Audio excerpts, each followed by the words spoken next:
Hello, good afternoon. Gumawa ako ng card. Ayan.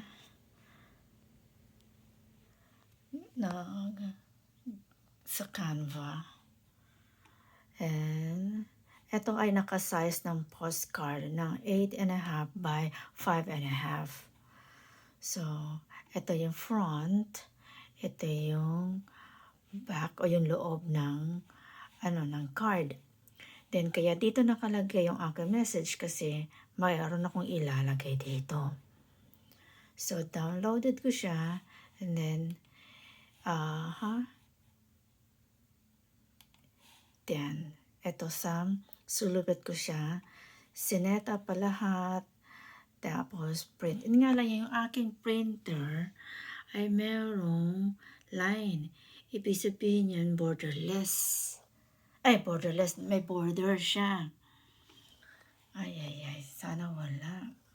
Tapos, nag-try ako kanina sa may open office. Ganon din. Kaya sabihin mo sagad ito. Kaso talaga yung printer kong ito ay may border siya. Kaya yun. Kaya sabi ko, sige, okay na lang kahit kahit ito na lang. And then, syempre, nilagay ko yung aking dates, greetings. Tapos, sabi ko, imbis na kung ano naman, ilagay ko na lang sila, Jack and Brutus. Sila Jack and Brutus. And now, and then ito yung second page. And then, ito na yung resulta. Yan.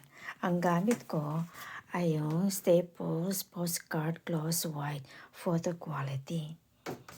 Yan ang gamit ko. Ayan siya. Oops. Ayan siya.